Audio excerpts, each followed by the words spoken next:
se inaugura en la Argentina en 2015, pero lo vamos a hacer no mencionando la sucesión de revanchas, retrocesos, medidas reaccionarias que se han tomado en todo este tiempo, porque todo eso lo estamos viviendo, lo conocemos, y yo creo que está toda fresca. Además la vamos a seguir padeciendo. Por eso el tema de hoy, si bien es la restauración neoliberal, decidí encararlo más por el lado de mostrar o intentar mostrar algunos componentes de la ideología, de la práctica del neoliberalismo, como para entender mejor al enemigo,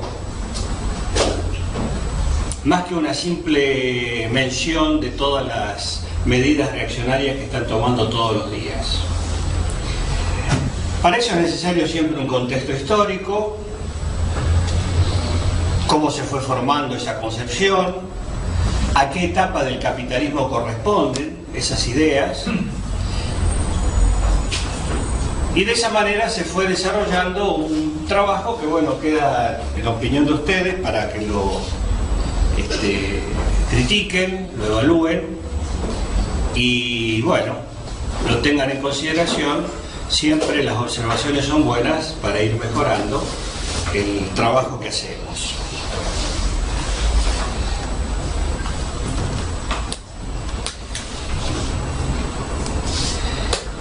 Esta es la restauración neoliberal,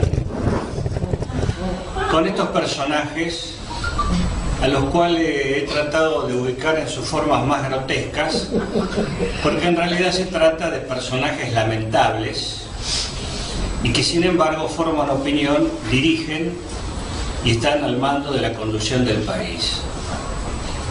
Estos, salvo el del medio, no son en esencia el enemigo, el poder económico real, pero son los que influyen a través de los medios para que ese enemigo pueda manejarse sin dificultades.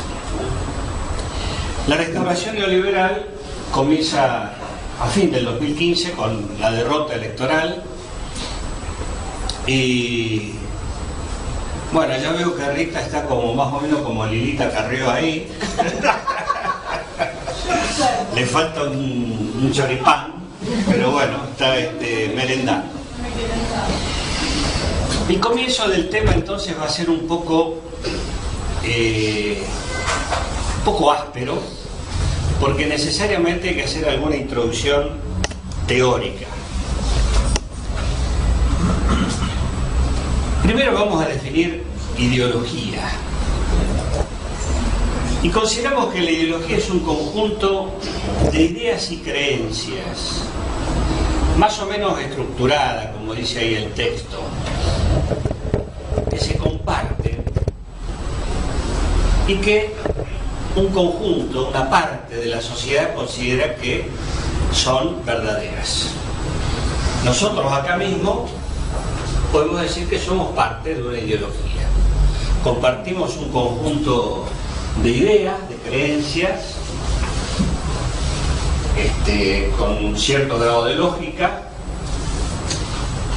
y que, bueno, somos expresión de una parte de la sociedad argentina que considera y comparte nuestras ideas, que, bueno, las considera verdaderas. Por supuesto que esto en términos más generales de ideas y creencias.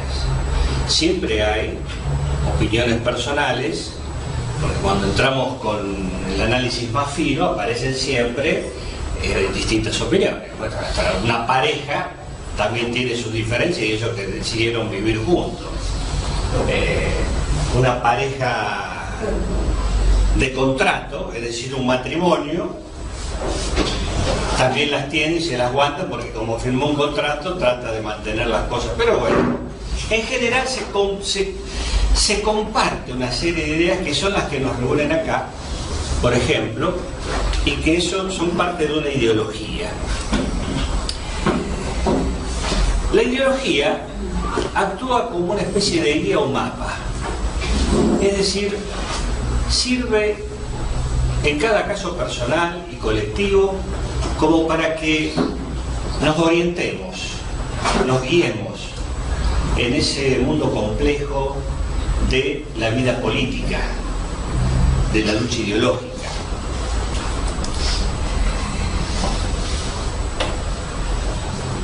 La ideología además nos dice, nos indica no solamente cómo son las cosas, sino también cómo tendrían que ser, que esa es una cuestión importante porque es un elemento que orienta también, que guía el accionar, es decir, cómo tendría que ser, hacia eso vamos. Lo importante es que esas ideologías organizan las ideas en torno a determinados postulados, también las podemos llamar consignas, mucho más simples, mucho más sencillas, que son las que impulsan a actuar, las que nos llevan a la acción. A su vez, esos postulados son recogidos por personajes, por organizaciones, por partidos políticos, para tratar de legitimar determinados intereses económicos, sociales, e inclusive en lo que hace a defender o criticar algunas estructuras políticas, económicas y sociales. Yo acá traté de poner en amarillo aquellos elementos centrales de cada una de los puntos. Ideas y creencias que nos orientan, indicando las cosas que son y cómo tendrían que ser, pero que a su vez, a través de versiones más sencillas, los postulados nos impulsan a actuar, y esos postulados son tomados por personas, por dirigentes, por instituciones, por partidos, para legitimar entonces intereses políticos y económicos determinados. Y el neoliberalismo, que es lo que vamos a tratar hoy, es una ideología. Vamos a tratar de resumir acá cómo lo entendemos. Acá decimos que el neoliberalismo ha sido codificado por las élites del poder, es decir, ha sido ordenado, ha sido clasificado cuidadosamente. Las élites del poder mundial, y fíjense lo que estamos mencionando ahí, directivos y ejecutivos de las más grandes empresas, personas de relaciones públicas, mencionamos inclusive artistas, funcionarios de gobierno, de los gobiernos, políticos, por supuesto, periodistas e intelectuales que tratan de llevar un mensaje a través de medios masivos de comunicación a los públicos más amplios que uno tenga noción. Todo esto yo creo que podemos ir haciendo, mientras vamos viendo esto, un ejercicio mental y tratando de encontrar estos elementos con la realidad que vivimos cotidianamente, ¿no? Cuando prendemos la tele, cuando escuchamos, cuando la radio, etc.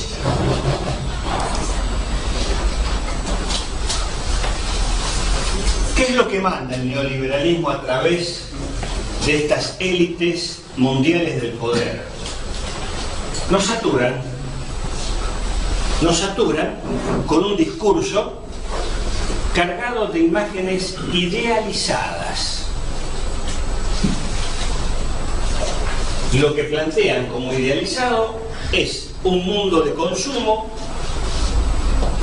en donde impera el libre mercado.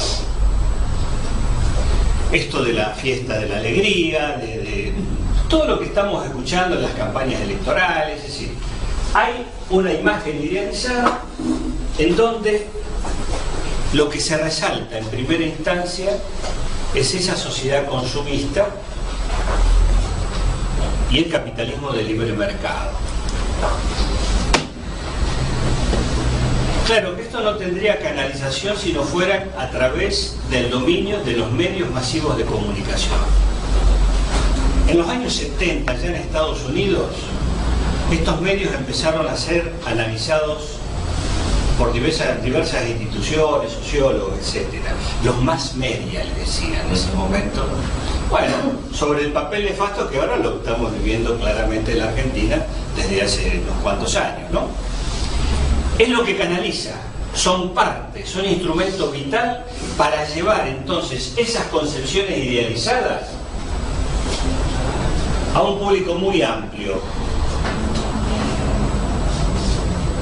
Y ese público muy amplio termina o determina sus opiniones políticas mediante esa información que recibe a través de esos medios masivos de comunicación monopolizados.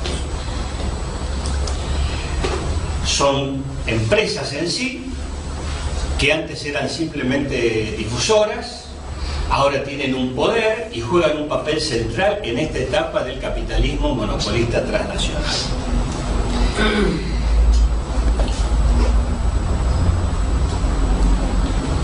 Los postulados. Uno de los postulados es de que vivimos una realidad de interdependencia económica. De eso no hay duda. Pero ellos permanentemente se esfuerzan por anclar esa interdependencia hacia una concepción de capitalismo de libre mercado.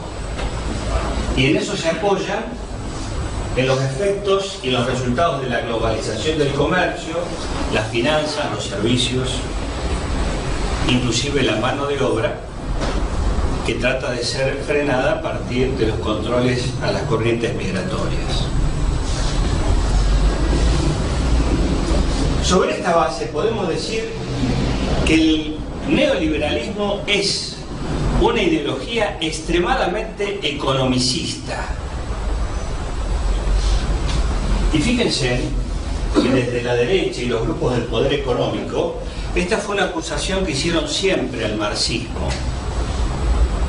En realidad, el marxismo considera que la economía es un elemento determinante en el análisis de la realidad. Pero determinante no quiere decir único, y mucho menos quiere decir el más importante. En determinados contextos puede haber otro elemento que sea más importante que el económico.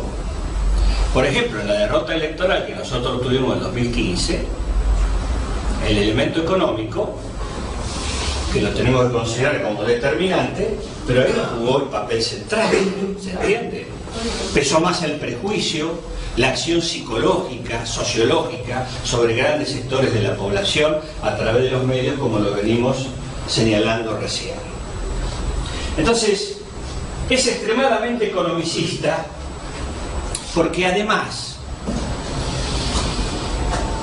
expande el ámbito, las concepciones y los procedimientos propios de la producción y del intercambio económico al análisis de toda la sociedad. Es decir, extrapola lo que es propio del ámbito económico al análisis de toda la sociedad. Por eso es una corriente extremadamente economicista. Y podemos decir de que se trata del neoliberalismo, de la ideología del sistema capitalista en esta época del capitalismo monopolista transnacional.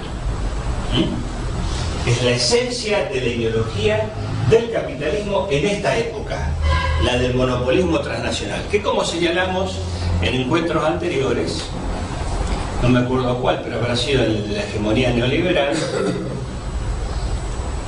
comienza a mediados de los años 70, en medio de una transformación muy importante, siempre en pos de la ganancia, en donde aparece el ejecutor central de toda esa movida, que son las empresas transnacionales, las ETN, que son el motor de todo esto, ¿no? Bueno, el neoliberalismo es la ideología en esta etapa del sistema capitalista.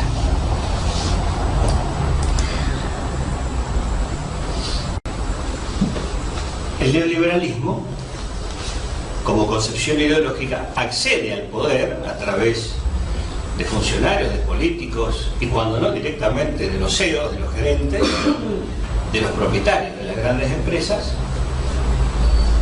y se encarga de la gestión pública. Bueno, Foucault hablaba de las mentalidades de gobierno. Dice que él decía que hay modos de gobierno de acuerdo a determinadas premisas, de acuerdo a determinadas relaciones de poder.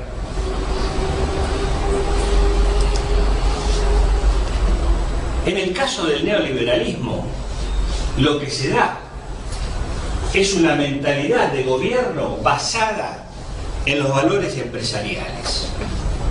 Es decir, la gestión pública es asumida como si fuera una extensión de la propia empresa. Y fíjense en los conceptos que ponemos acá. Se lleva al aparato del Estado, a la administración del Estado, los conceptos de competitividad, el interés, la política de descentralización, el tema del poder individual. Lo individual está siempre muy acentrado en el sistema, en la concepción neoliberal. El tema de la gestión de riesgos, la necesidad de obtener siempre superávits, los análisis costo-beneficio, una clara manifestación de neoliberalismo en el plano de los proyectos gubernamentales y en el plano medioambiental.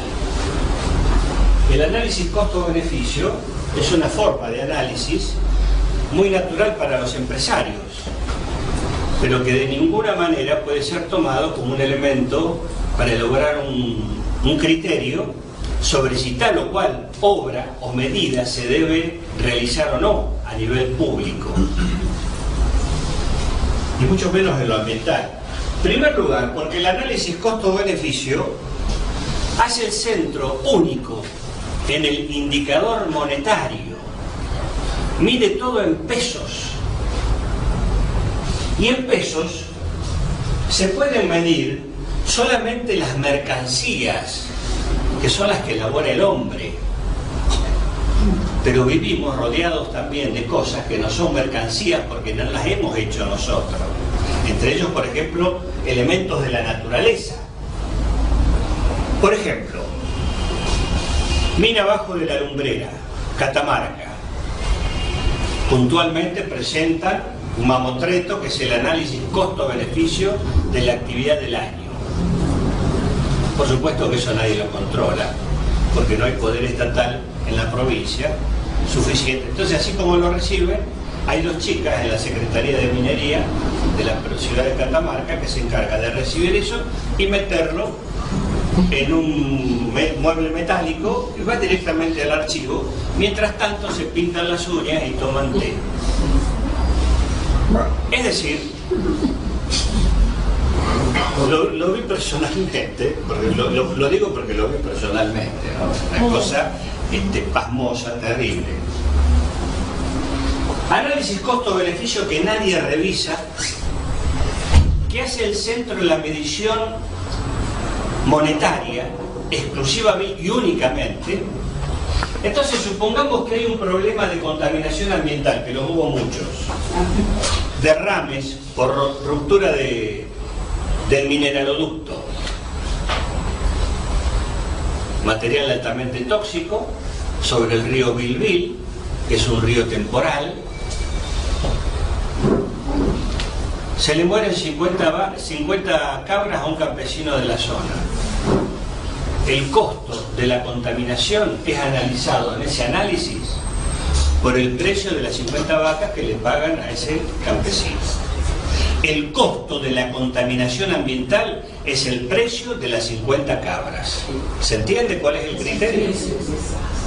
Entonces, este es un elemento aberrante desde el ángulo ambiental, pero aberrante también por el criterio contable de cuarta, 2 columnas, debe haber costo y beneficio, y todo se debe traducir en números, típica concepción de la escuela neoclásica de economía y del llevado a cabo por el neoliberalismo a fondo, y que es un método totalmente incorrecto, porque está lleno de cosas a las cuales no se le puede poner un precio, porque no tienen un valor, porque no han sido creados por el hombre, sino por la naturaleza.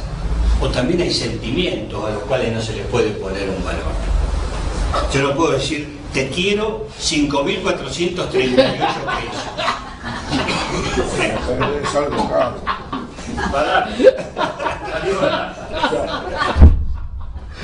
Bueno, uno dijo caro y otro barato.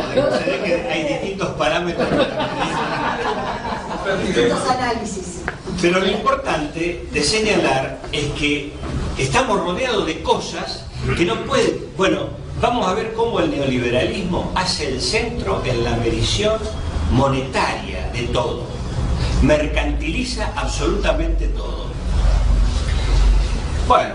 Perdón, Lalo. Sí. No sé si te referencia al análisis de riesgos. ¿Sí? Análisis de riesgo. ¿A qué te referías exactamente con eso?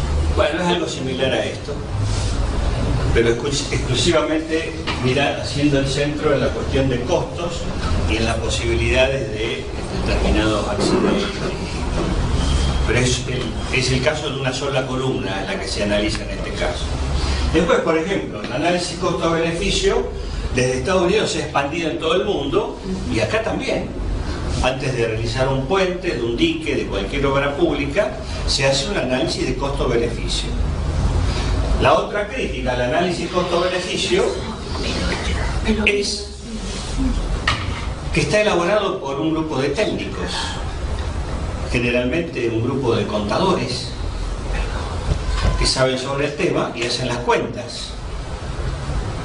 Bueno, ese análisis costo-beneficio para nada implica la consulta a los sectores sociales implicados. Es decir, además es eminentemente antidemocrático como metodología, en el caso de obras, de determinados proyectos mineros, industriales, obra pública, etcétera, etcétera.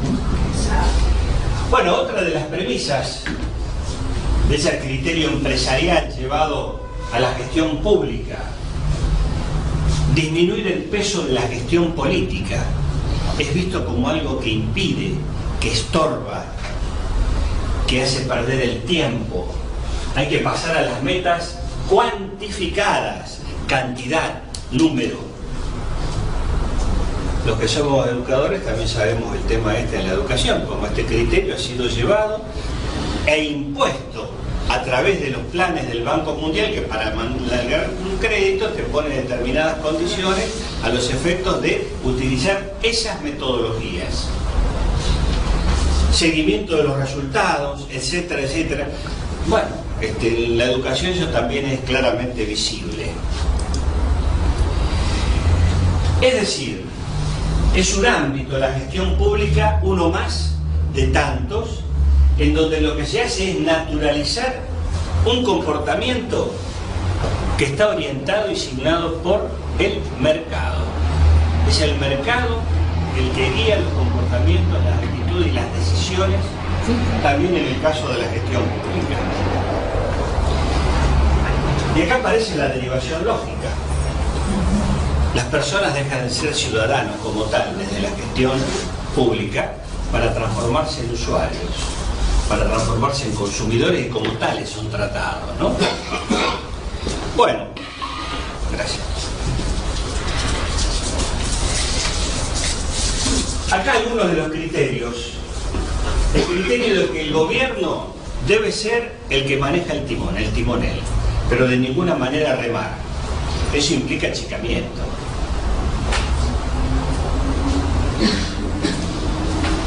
En segundo lugar, para mencionar solamente algunas, ¿no?, el criterio de la competitividad propio de las empresas capitalistas es llevado a la gestión pública también.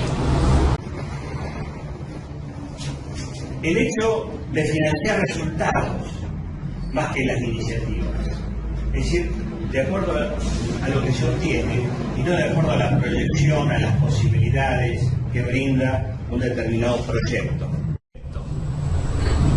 Y por supuesto el criterio bien contable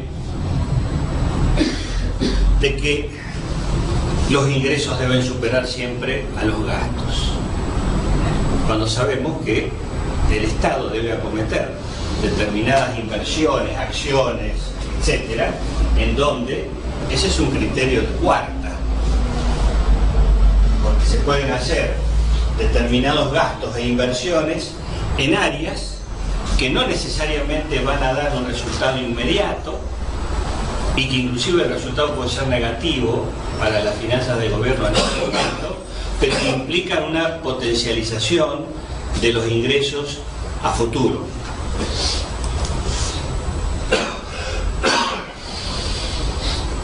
Para encontrar un poco el origen de todas estas concepciones que nos están inundando la cabeza desde mitad de la década del 70 a esta parte, es bueno hacer un pequeño raconto histórico. Liberalismo clásico e ilustración, teniendo en cuenta que ambas concepciones aparecen a fines del siglo XVII, comienzos del siglo XVIII en Europa. El criterio era de que la razón era el fundamento de la libertad. Fíjense, en la época estas concepciones claramente nos están indicando que son parte de una reacción frente al contexto que se vivía y al pasado reciente anterior europeo.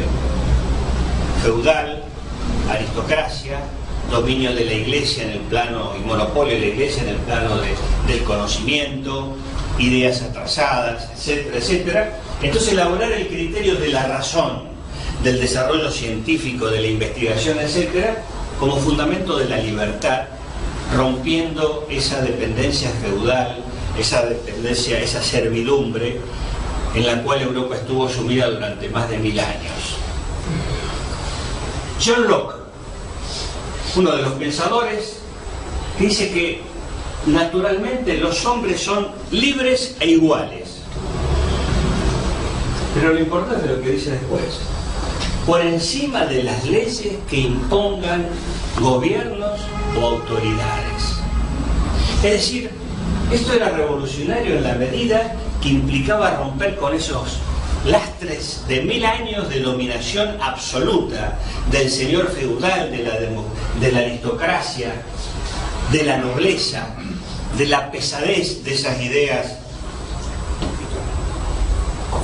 con olor a incienso.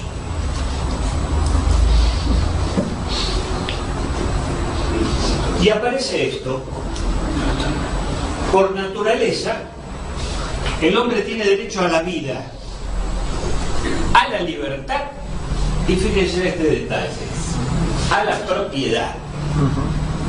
Acá empieza a aparecer justamente la hilacha del capitalismo en ciernes, que se encarga de ir destruyendo uno a uno todos los cimientos de la sociedad anterior.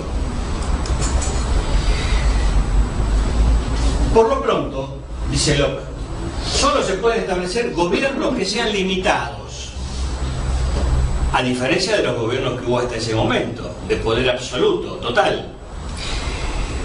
¿Y para qué esos gobiernos limitados? Para restringirse a proteger los derechos individuales y sobre todo la propiedad privada, que es vista como la garantía de esa libertad. Tengo algo y por lo tanto estoy más seguro. La propiedad como que da seguridad, como que da un margen de seguridad.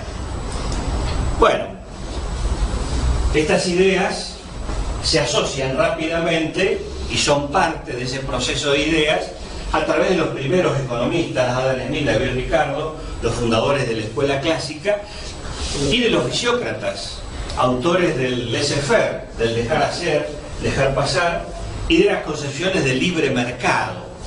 Vemos cómo entonces la sociedad y el pensamiento pareciera actuar como una especie de reacción siempre a lo anterior, modificación de lo anterior, a veces tomando justamente la postura extremadamente opuesta. Bueno, en el plano de la teoría económica y en el plano del desarrollo capitalista, las ideas del liberalismo clásico, a partir de la crisis mundial de 1870-71 que analizamos en su momento, entran en un momento revulsivo, aparecen los monopolios y aparece el fenómeno del imperialismo que lo analizamos en su momento, con esas características centrales que también puntualizamos. En el plano de la teoría aparece la escuela neoclásica. La escuela neoclásica en economía es la expresión ideológica de ese capitalismo en su etapa imperialista y que viene fundamentalmente a rebatir la teoría marxista crítica anterior y ocupa el lugar académico en forma monopólica, porque el marxismo en el plano académico estuvo siempre marginado. Esa nueva etapa del capitalismo en su etapa imperialista culmina con un hecho notable ya en el siglo XX, la crisis de 1929. Esa crisis mundial, la más grave hasta ese momento, surgida en el país más dinámico, más pujante, los Estados Unidos, necesitaba de una respuesta teórica. Y quien da esa respuesta teórica es John Maynard Keynes, quizás el economista más importante del siglo XX. Keynes hace una serie de planteos teóricos expresados desde 1936 en su libro Teoría General del Empleo, el Interés y el Dinero, que fíjense en la fecha en que aparece, 1936, muchos años después de la crisis, y cuando ya muchos gobiernos en la práctica estaban haciendo lo que después Keynes recomendaría en los papeles, lo que demuestra que las ideas no siempre están adelante de los hechos. En este caso estaban bastante atrás. Recién en el año 36 aparece la teoría general de Keynes, en donde se plantea un nuevo marco teórico en la economía, la macroeconomía. El Estado, al ir asumiendo un papel cada vez más decisivo en la dirección de la economía de un país, necesita entonces otros mecanismos, otros tipos de análisis de la realidad, que es lo que se denomina macroeconomía. Desde esta concepción keynesiana que empieza a predominar, lo que se propone es la producción masiva y el consumo masivo. La característica central, el papel del Estado como regulador económico y social, y además porque el Estado es el que otorga y promueve una capacidad adquisitiva al grueso de la población mediante medidas concretas que incentivan el consumo. Además, el Estado asume el gasto público como parte de su juego, de su peso, y es un elemento clave para incentivar el crecimiento económico. Una de las formas es la obra pública, que además de crear una infraestructura necesaria para el desarrollo del capitalismo, crea empleo, que era la principal medida social a tomar y económica a tomar a partir de esa profunda crisis del año que estalla en el año 29 y que dura muchos años, ¿no?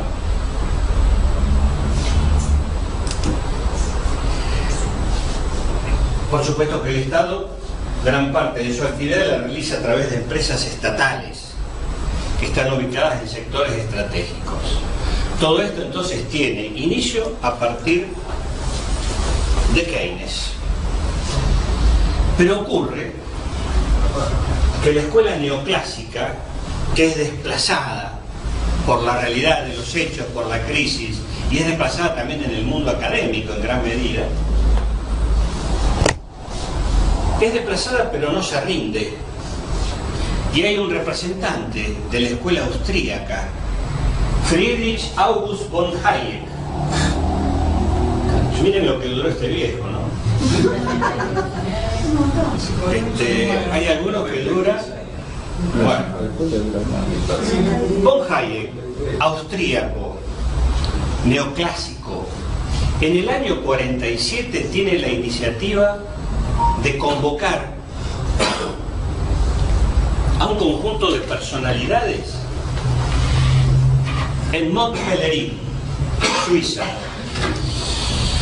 Año 47, recién terminada la guerra, destrucción total, comienza a surgir la concepción keynesiana y ya la visión neoliberal empieza a preparar el recambio. Esto es interesante porque cuántas veces nos embriagamos en los triunfos y los creemos ya definitivos, cuando el enemigo ya se está reuniendo para jodernos. Bueno, a partir de ahí surge lo que comúnmente se llama neoliberalismo. Como dije, 1947 se forma la sociedad Monte Pelerin o Mont Pelerin, cuyo objetivo central es contra el colectivismo y por la libertad. Claro, es bueno tener en cuenta que en ese mismo año, al lado de Suiza, al lado de Mont Pelerin, frente al lago de Ginebra, estaba Austria, la patria de Hayek, ocupada por el Ejército Rojo. El principal temor en ese momento era la presencia del Ejército Rojo en Europa, que ocupaba la mitad de Europa, pero aparte de eso, ellos también tenían claro que toda forma de planificación estatal, y en eso tiene mucho que ver el keynesianismo, era un elemento negativo. Entonces, para ellos, marxismo y keynesianismo era un solo paquete de intervención estatal. En todo caso, se diferenciaban en la profundidad de esa intervención, pero ellos lo tenían claro que eran dos formas a las cuales tenían que combatir con ideas. Otra definición: el mercado es lo mejor que determina en forma espontánea, sin ningún tipo de problemas, en forma autorregulada, la libertad y el ingenio humano. Es decir, el mercado se transforma en esta concepción como nunca antes, en una especie de Dios. Esto está en el llamado inicial del año 47. Y con esta definición clara, cualquier intervención estatal no es más que un avance hacia la esclavitud.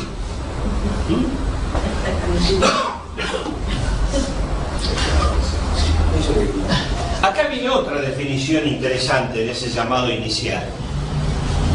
Fíjense la concepción de libertad económica. Nunca debe subordinarse a la libertad política.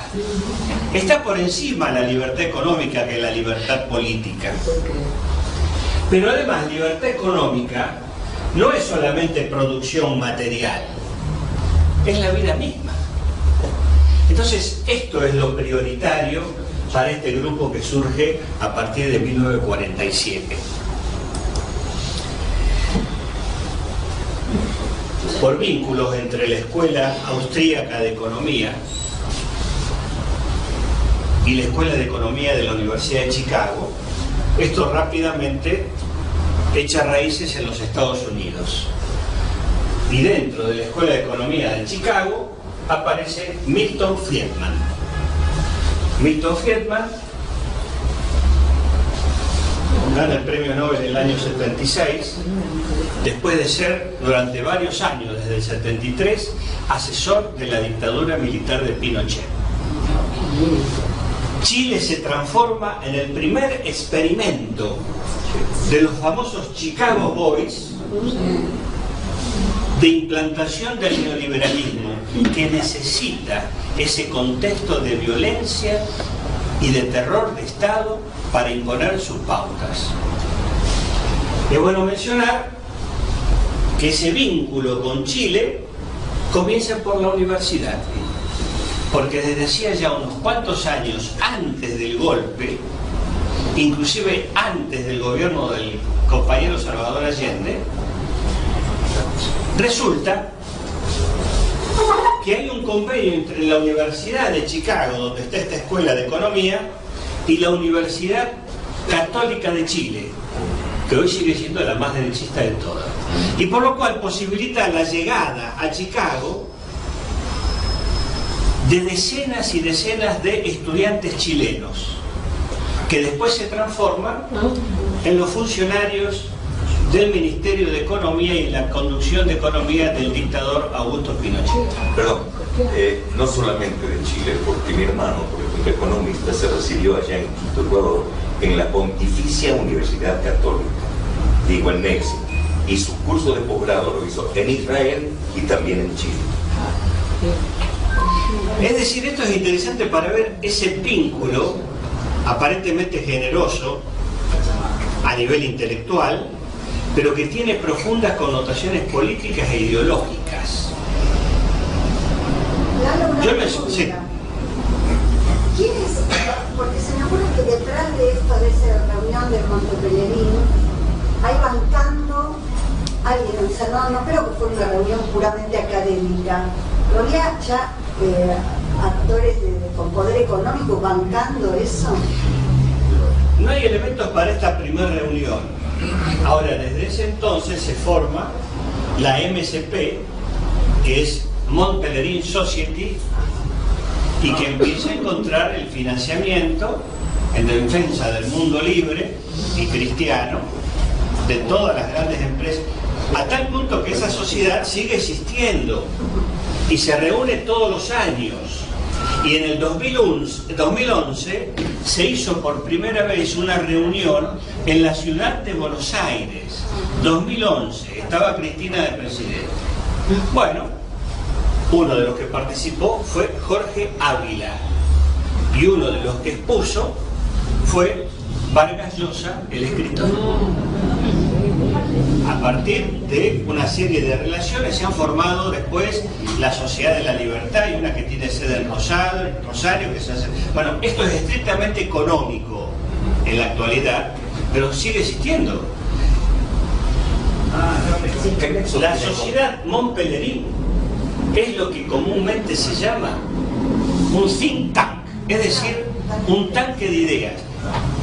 Para una mejor traducción, un laboratorio de ideas, una usina de ideas, donde se financia a personas evidentemente muy capaces para que una vez al año se encuentren y desde sus disciplinas, especialmente la economía, tengan la posibilidad de ver una visión estratégica por encima del día a día de los funcionarios, de los empresarios, etc. Por encima de eso, una visión estratégica siempre en defensa de estos postulados que estamos señalando. ¿Qué relación tiene con Rothschild? No sé, pero posiblemente, seguramente en mí. Es muy posible. La dinastía Rothschild. Sí, es muy posible. No sé en este caso concreto, porque no sé quiénes habrán financiado. Todos dicen que fue Hayek el que convocó 37 pensadores, que en su momento los había de varias disciplinas, fundamentalmente economistas. Entre ellos Karl Popper. Por aquel entonces no inició Bilderberg también, junto con los Rothschild, con todo esa lacra que al día de hoy siguen, digamos, tomando ideas, citando a muchos de los economistas que no veo que en aquel momento estuvieron ahí y haciendo toda una estrategia a nivel mundial, ¿no? Sí. No digo que sean tan determinantes, pero sí que tienen su peso específico importante. Sí, sin lugar a dudas. En esa época fue Bilderberg también que se inicia. Yo tengo, no la traje, pero tengo en la lista de mi casa, porque analizando todo esto, aprendí montones de cosas que me fui enterando y no todas las puedo incorporar acá. Pero tengo la lista de las 37 personas que participaron en esa reunión. Puede ser que esté, puede ser que esté. En todo caso, lo interesante es ubicarlo en ese contexto. Recién derrotado el nazismo, muchos de ellos con compromiso con el nazismo, está claro, ¿no? Sí. Recién derrotado el nazismo, Europa en guerra, en destrucción, y los tipos están pensando para varias jugadas para adelante, ¿no? Al mejor estilo de un maestro de ajedrez. Milton Friedman elabora una variante dentro de la misma concepción, pero una variante que es el monetarismo. Hace el centro en el combate de la inflación. Eso sigue siendo la principal meta del neoliberalismo en cualquier lugar del mundo. El combate a la inflación como es a lo cual se subordina todo, por encima de las cuestiones sociales, el empleo, no, la cuestión del combate a la inflación. Y Milton Friedman dice que si se logra un equilibrio entre la oferta y la demanda de dinero, se puede detener la inflación. A esto adhiere nuestro telúrico Álvaro Alzogaray, Sí. en donde, en varias veces, en numerosas oportunidades, expresó esta idea bajo la concepción de que hay que parar la maquinita de imprimir. Eso es una aberración que solamente se la puede creer doña Rosa, que va a la feria. Porque realmente creer que la inflación está generada por la maquinita de imprimir dinero del gobierno es no tener además una idea cierta, correcta, de lo que es el dinero en esta etapa del sistema capitalista, donde el dinero en forma de moneda que circula, el circulante, es una ínfima parte del dinero general. Bueno, esto es fácil de comprender como consigna, prende rápidamente, hay que parar la maquinita, y bueno, y fue una de las concepciones del monetarismo de Milton Friedman. Estoy simplificando por cuestiones de tiempo, pero en todo caso esto es más extenso, por supuesto, ¿no? Pero no faltarán oportunidades, y acá hay un compañero que me puede ayudar en eso, el poder desarrollar acá un curso breve de economía política, en donde veamos algunos elementos, depende de lo que los asistentes deseen desarrollar. ¿Cuál es el mérito político de Milton Friedman? El mérito político es que implanta una nueva ortodoxia dominante.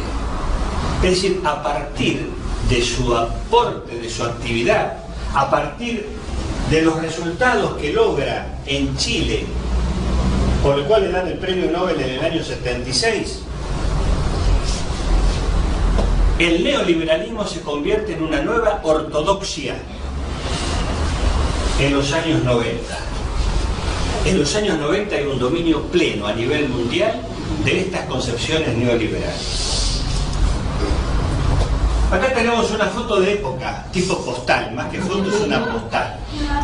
Este es el hotel Mont Pelerin, Lago de Ginebra, un lugar paradisíaco, sigue existiendo en la actualidad, rebosado,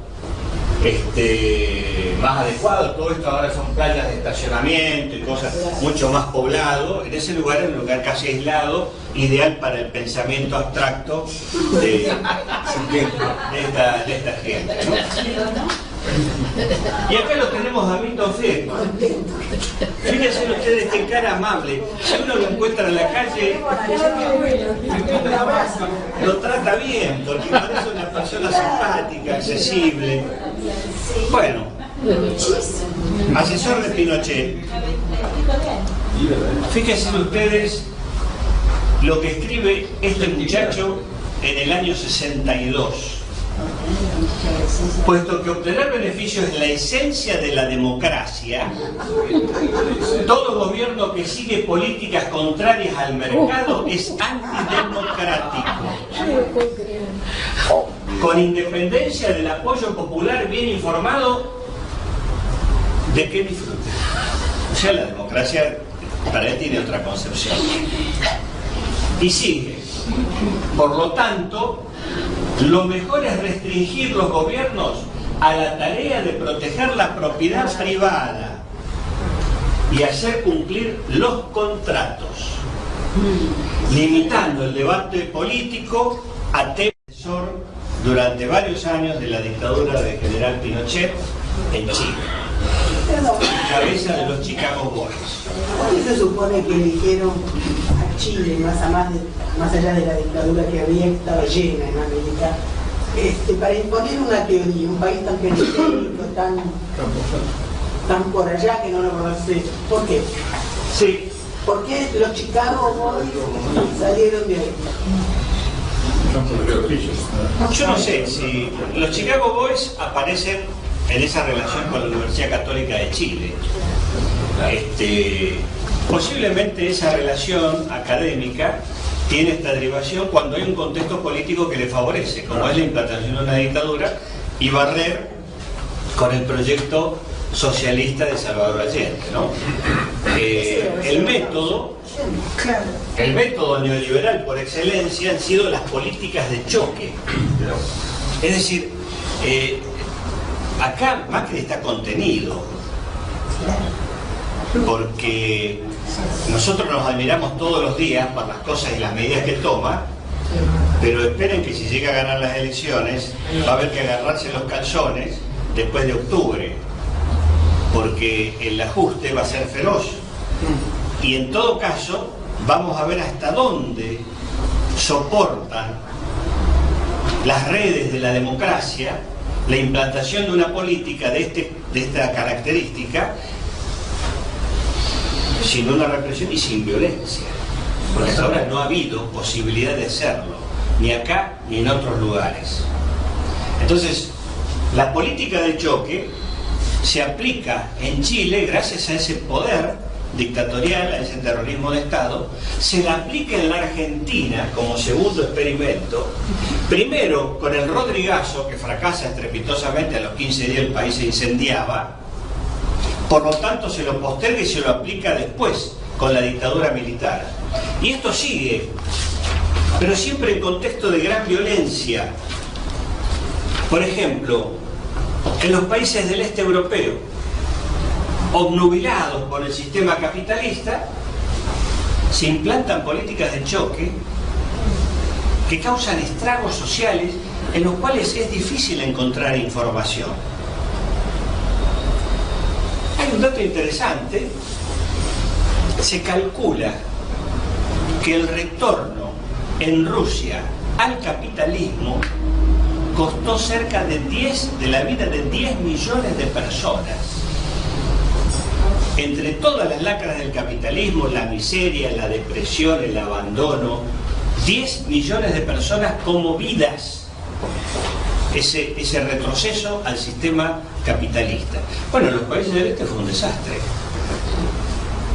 Tuve la oportunidad hace poco de recorrer unos cuantos de ellos. En la actual etapa, países que tenían industrias, porque en el esquema del mercado común del este que tenían ellos, tenían funciones repartidas a nivel de la industria, han sido primarizados. Son simples proveedores de materias primas. ¿A quién? Al mandamás europeo actual, que es Alemania. Alemania es el taller y la fábrica de Europa, que en cierta medida lo comparte con Francia y hasta por ahí nomás, ¿no? Pero Rumania, Bulgaria, Chequia, Eslovaquia, Hungría han sido retornados a la economía primaria. ¿Qué significa eso? Pobreza en las calles de las ciudades,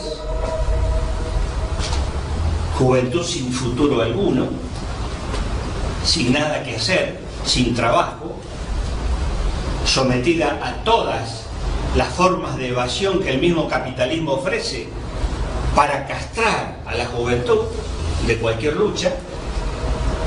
Y en todo caso, el que aspira a algo, ¿qué aspira? Conseguir un laburito y irse a Alemania. Ir a Alemania a trabajar de algo. Ese es el futuro de los países. El futuro no es el presente. Y el futuro que les espera va a ser profundizar esta cuestión. Bueno, fíjense de estas concepciones que son realmente lindantes con una concepción fascista con respecto a la visión de la democracia. 1962, Milton Friedman. La sociedad Montpellerin, MPS, ¿no? Reuniones actuales ya no son no es el viejo Hayek con su moñito, etcétera, era todo más moderno. Y la convocatoria para el año 18, que accedí por internet. Vamos a ver si me invitan. Ahí puede ser la colación de Para el año que viene. Una semanita en las Islas Canarias. Bueno, fíjense cómo esto es para mostrar que esto sigue en perfecto funcionamiento, ¿no? La esencia de las concepciones liberales se van a reunir entre el 30 de septiembre y el 6 de octubre en las Islas Canarias del año que viene, promovido esto por instituciones españolas, religiosas y del Opus Dei, donde no va a estudiar cualquier pirincho. Ahí va la élite, la creme de estos sectores sociales de España, ¿no? Bueno, esto es bueno también para tener en cuenta estos nombres, ¿no? ¿Cuál es la expresión política de este capitalismo monopolista transnacional en la economía, que en la ideología es el neoliberalismo y que necesitaban los países centrales de una expresión política? Porque claramente Pinochet o Videla no eran ninguna cara apreciable para mostrar. La primera es el caso de Margaret Thatcher en Inglaterra. Margaret Thatcher asume en el año 79. Es la expresión política de la transformación de Inglaterra y de la dominación total del capital sobre el trabajo en Inglaterra.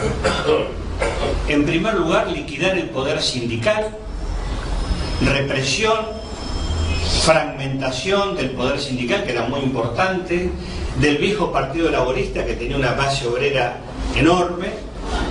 Y una de las primeras pruebas fue el tema de los trabajadores mineros. Fueron prácticamente destruidos como organización. Bueno, a esto se debe también las privatizaciones. El ferrocarril inglés, que era un orgullo hasta el punto que lo desparramaron por todo el mundo, quedó en manos privadas en gran medida y se transformó en un medio de transporte carísimo. Y en un país con tantos kilómetros de vía, de pronto se vio invadido por autobuses para transportarse, porque era mucho más barato, y no sé si no lo sigue siendo todavía, mucho más barato que el transporte en ferrocarril. Otra expresión, pero desde el año 80 al año siguiente, y en la principal potencia mundial, 1980, asume Ronald Reagan. Un personaje sin ningún tipo de brillo intelectual, solamente una persona con cierto carisma, propio de su pasado como actor, y fundamentalmente con la propuesta de, como hizo ahora Trump, es decir, del retorno al prestigio de los Estados Unidos, al pasado que se perdió y volver a la gloria, etc. Bueno, este es el personaje. Lo que tenemos que considerar es que estamos viendo ahora las caras de los personajes que ganaron en la confrontación mundial. Son de esta calaña. Estos son los que ganaron. En definitiva, son los que nos ganaron, ¿no? En Estados Unidos aparece otra variante, dentro de la concepción neoliberal de la economía, del neoclasicismo.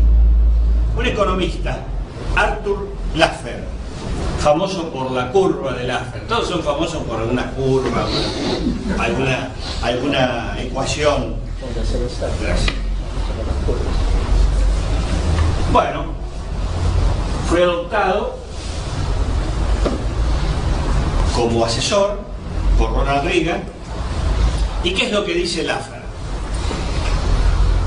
Dice que el crecimiento económico a largo plazo solamente se garantiza si se liberan capitales para la inversión. Bueno, ¿cómo se liberan capitales para la inversión? Sacándole impuestos a los empresarios. Es decir, los empresarios pagan menos impuestos, van a tener más dinero, más capital disponible para la inversión productiva. Además, dice Laffer, aumentar la tasa impositiva de ninguna manera aumenta la recaudación del Estado. Y en eso puede tener razón. Si el IVA pasa del 21 al 35%, no va a aumentar la recaudación del Estado en la misma proporción. Va a aumentar la evasión, va a aumentar un montón de cosas, pero la recaudación no. Él lo que propone es que en realidad hay que reducir los impuestos a las personas físicas. Es decir, fundamentalmente a los empresarios. Como dije antes, si pagan menos impuestos, van a tener más capital para invertir, y en ese caso, si invierten más, esta lógica lineal lleva a que se aumente la producción. Y si aumenta la producción, el Estado, habiendo disminuido impuestos, va a recaudar más. Fíjense en este análisis lineal. La teoría del derrame. Bueno, es una cosa de ese grado de infantilismo en el razonamiento, ¿no? Panamá no figura. ¿Cómo? Ahí Panamá no figura. No. Bueno, Ese es el detalle. justamente, ahora voy a mencionar esto que voy a decir, lo de Panamá, pero como con otra variable, que es el de tirarse la plata encima.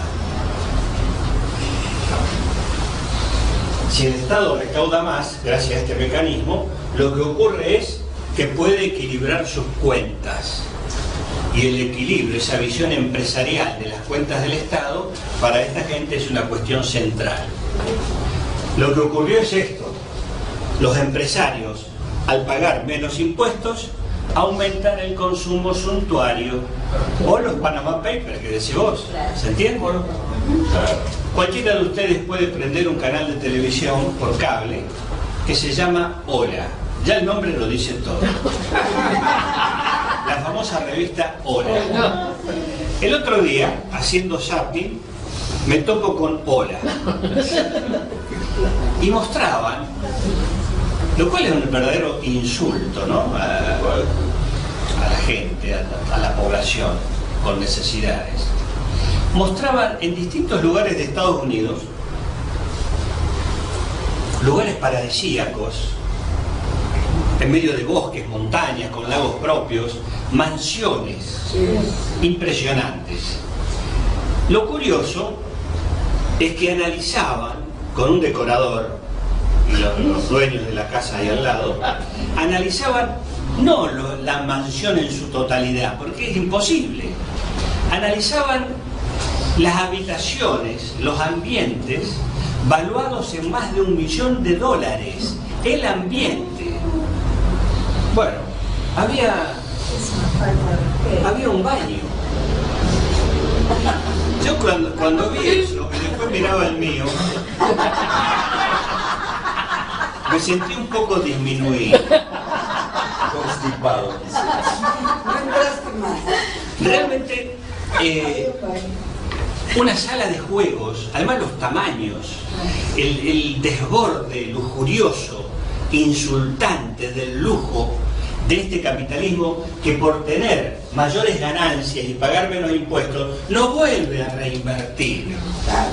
Acá lo sabemos eso con la misma oligarquía terrateniente, que tenía ganancias fabulosas y no invertía absolutamente nada, sino que se aprovechaba de la naturaleza de la fertilidad natural de la tierra para obtener ganancias fabulosas y se las tiraba encima, viviendo una parte del año en Europa, viviendo otra parte acá, con palacios al estilo europeo, todo importado, todo traído desde allá. Los cascos de estancias lujuriosos que tenemos acá en la pampa húmeda, etc.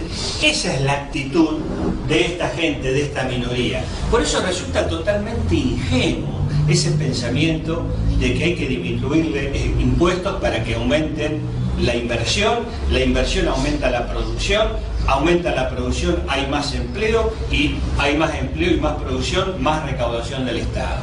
Una cosa realmente ingenua, pero que en ese razonamiento lineal mucha gente la asume como tal, como verdadera. Con la Thatcher y con Reagan concluye la primera etapa neoliberal, lo que llamamos la primera oleada. Son los años 80. Esos años 80 se caracterizan por esa crítica feroz que se impone a nivel ideológico contra los gobiernos autoritarios, fuertes. En el fondo lo que iban era contra toda interferencia estatal en los mercados. Esa es la concepción de autoritario.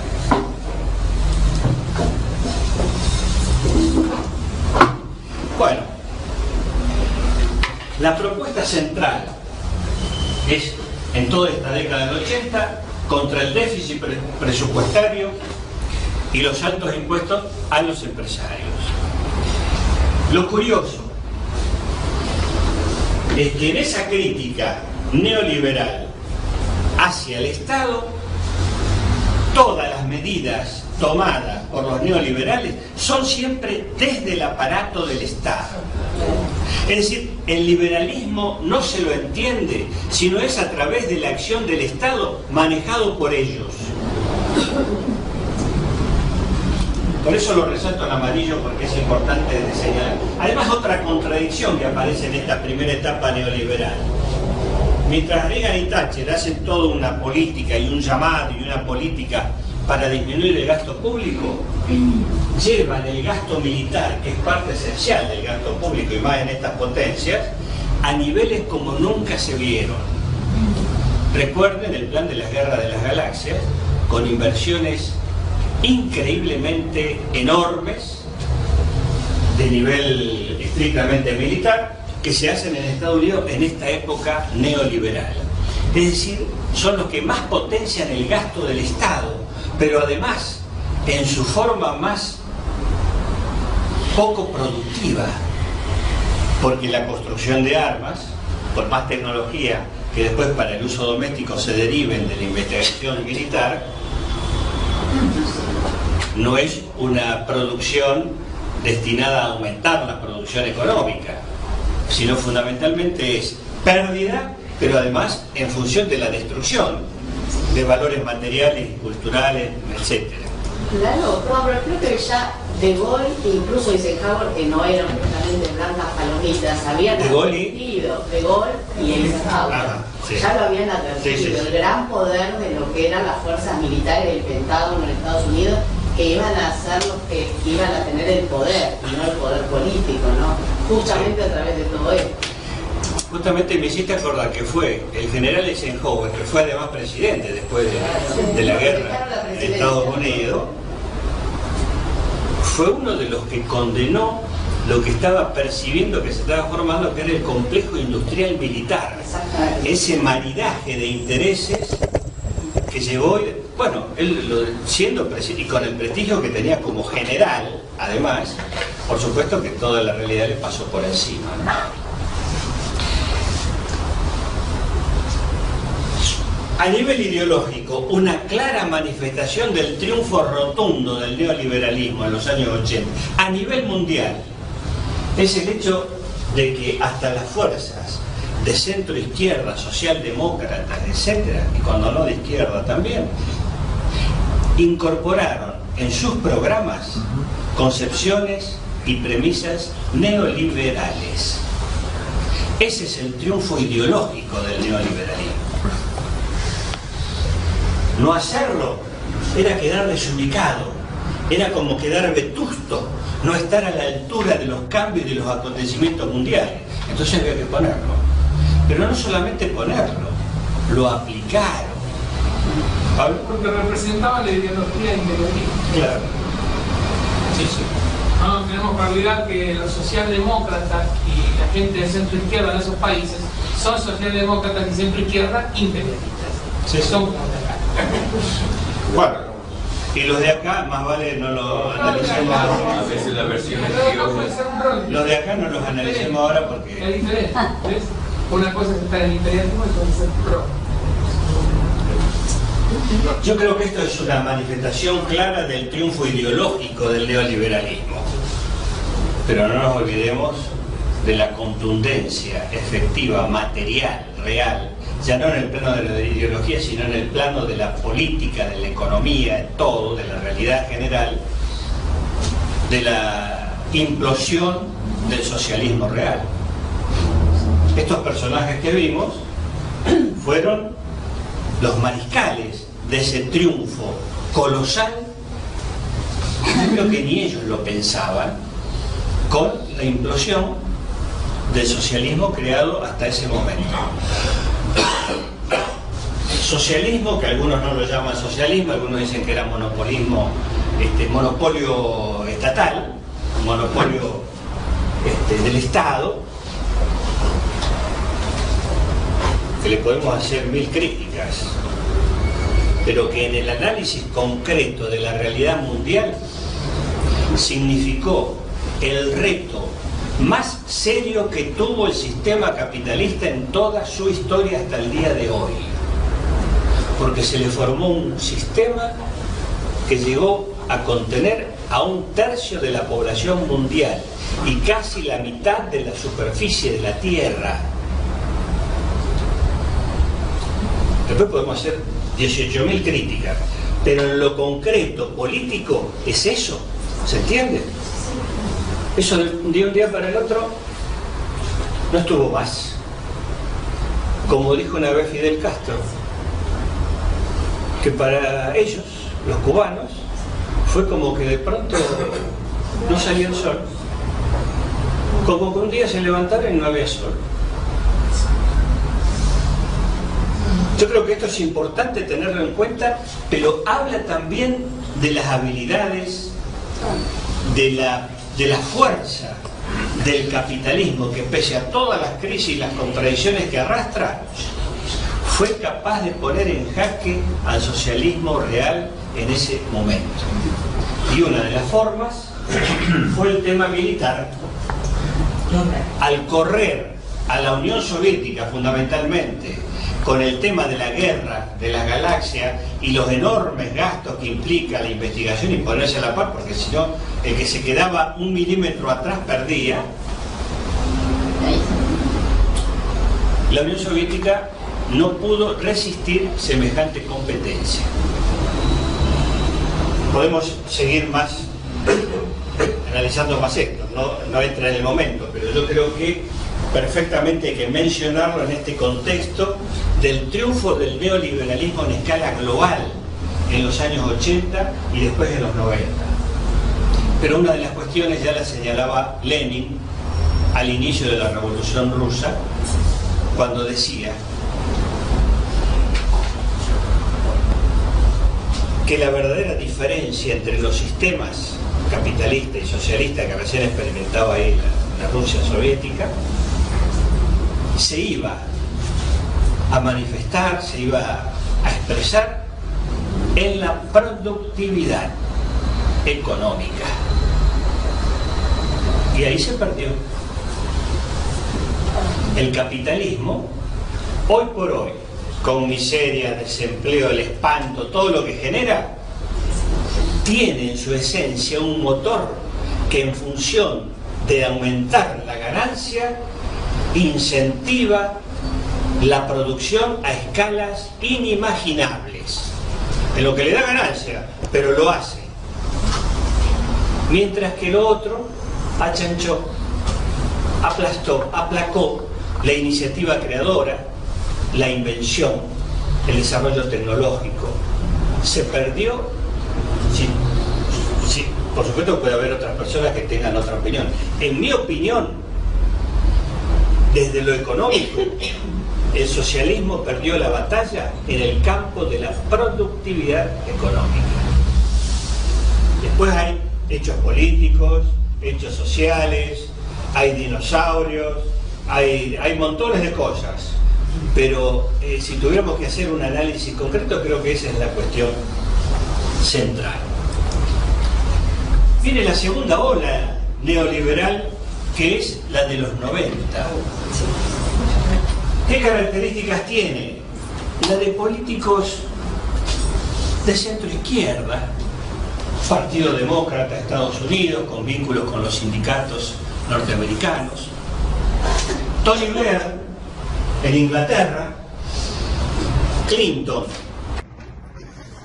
asume en el año 1993, gobierna durante 8 años, 2 periodos presidenciales.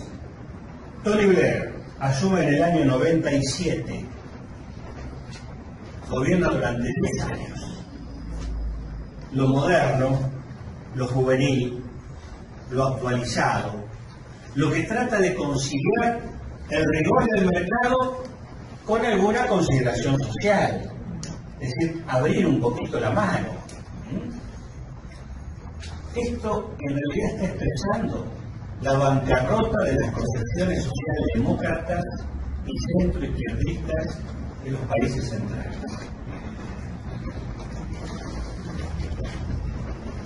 ¿Cómo concluye esa segunda oleada? Fueron los años felices de los 90 para el neoliberalismo. Años felices, por supuesto, para una parte, ¿no? Lo que dije antes, nuevos políticos de centro izquierda, más abiertos, con una consideración hacia la responsabilidad social, pero en lo que hace a hacer cumplir las pautas del capitalismo a escala global, con todo el rigor de siempre. Es decir, Fondo Monetario Internacional, Banco Mundial, actuando con todo el rigor para conceder los créditos con condiciones leoninas y fundamentalmente para exportar ya a todo el mundo lo que se llamó el consenso de Washington. Es decir, hacia afuera, hacia la periferia.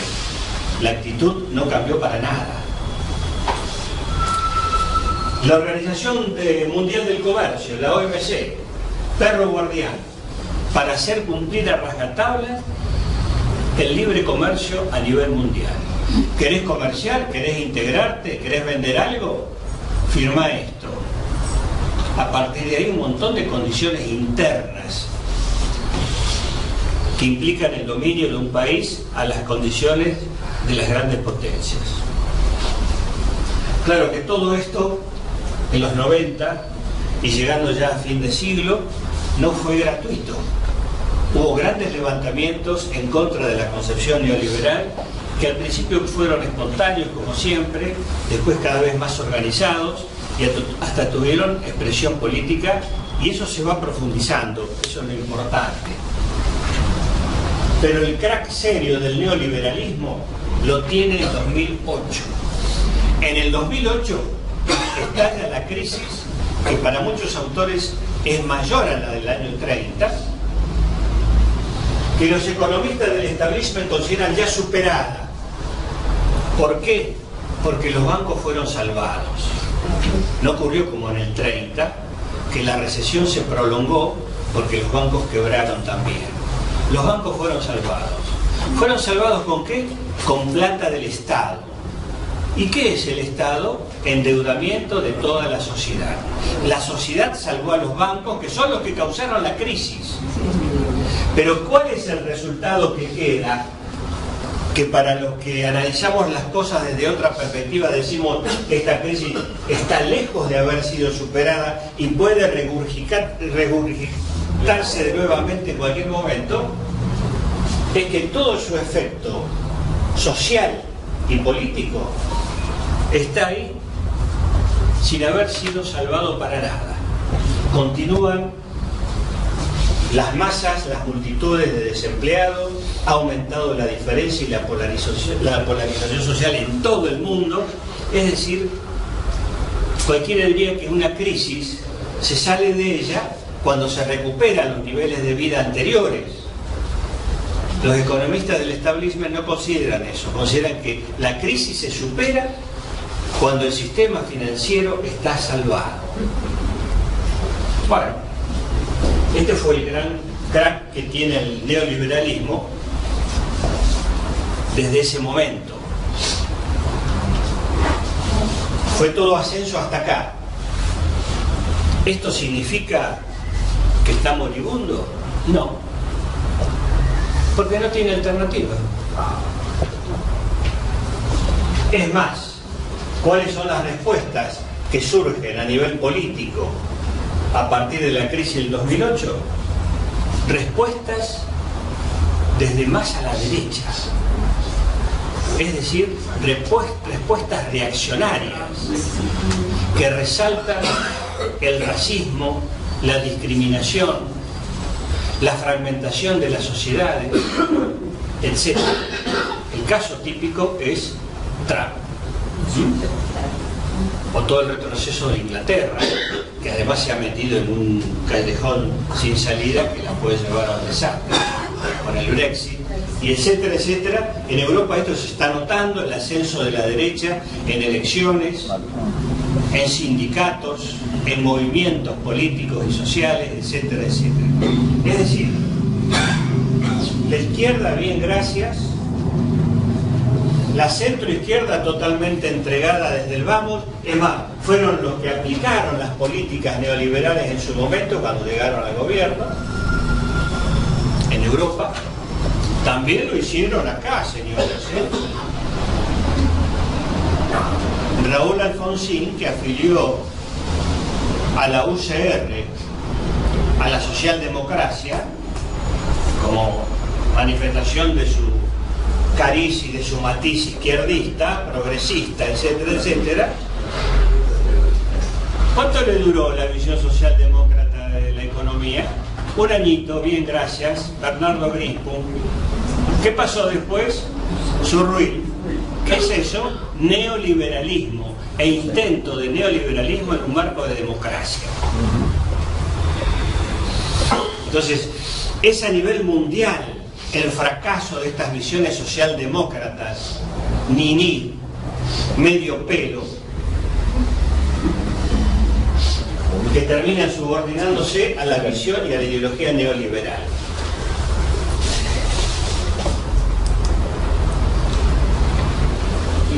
Todo indica que esta crisis no ha sido superada. Si la crisis no ha sido superada, persisten todas sus razones, todas sus causas, todos sus orígenes, y fundamentalmente, de acuerdo a un análisis que podemos hacer, aunque sea simple, significa que van a seguir aumentando las demandas, las luchas y la resistencia a este neoliberalismo a nivel mundial. ¿Cuáles son las premisas que tiene este neoliberalismo? Fundamentalmente la reducimos a 5 para no hacerlo muy largo. Globalización es visto como sinónimo de libertad, liberalización del comercio, integración de los mercados. Además, imponer la idea de que es un proceso irreversible, inevitable. Entonces, hay que bancársela, hay que resignarse. Es así el camino de la historia. La otra cuestión, nadie es responsable de la globalización. Es un proceso natural. Se ha naturalizado como proceso. Si nadie es responsable, no tenemos a quien darle un garrotazo. ¿Se entiende cuál es el criterio de...? No hay contra quién pelear si esto es parte de un proceso natural. Hay que bancárselo. El otro elemento, la globalización beneficia a todos, como la concepción del libre comercio de la época de David Ricardo, ¿no? Todos vamos a ganar en el largo plazo. Como decía Keynes, en el largo plazo estamos todos muertos. Hay otras vidas. El cielo lo ganará. La iglesia. Los que creen tienen esa suerte. Otra vida. Pero además la idea de que la globalización lo que hace es expandir la democracia y la libertad al mundo. ¿Eh? Eso es maravilloso. Porque además del adelanto económico vienen estos valores que se remontan a la Grecia antigua. La globalización es divina. Esta es una película que aparece en 1987. Acá le puse una serie de películas que se las recomiendo. Pablo, que es un conocedor del cine, puede ampliar, y muchos de ustedes pueden ampliar esta lista, sería bueno hacerlo, como para recomendar películas que reflejan esta sociedad en la cual estamos viviendo. Esta es Wall Street, 1987, Oliver Stone, grandes actores, entre ellos Michael Douglas. Le sigue una saga en 2010, Wall Street, el dinero nunca duerme, el mismo director, también Michael Douglas. Después aparece el carilindo Leonardo DiCaprio, el lobo de Wall Street. Para algunos es un buen actor, yo lo tengo en duda, pero bueno. 2014, dirigida por Martin Scorsese, que es un gran director. Hay otras dos películas más viejas, pero que seguramente ustedes la vieron. American Beauty, belleza americana. Lo dije en inglés porque yo fui a la misma academia de inglés que Martin. Entonces me sale naturalmente. Al cardenal Newman. Entonces, American Beauty, Para los ciclos de cine. año 1999, Sam Mendes. Ahí se puede apreciar hasta dónde puede llevar la búsqueda del éxito económico, de la apariencia, de la imagen, de la degradación de la familia en esta sociedad que nos está tocando vivir, en un país desarrollado. Otra, quizás no tan recomendable, pero que muestra algunas cosas, si bien hace el centro en la cuestión más escabrosa de la sangre, qué sé yo. American Psycho, año 2000, trabaja Christian Bale.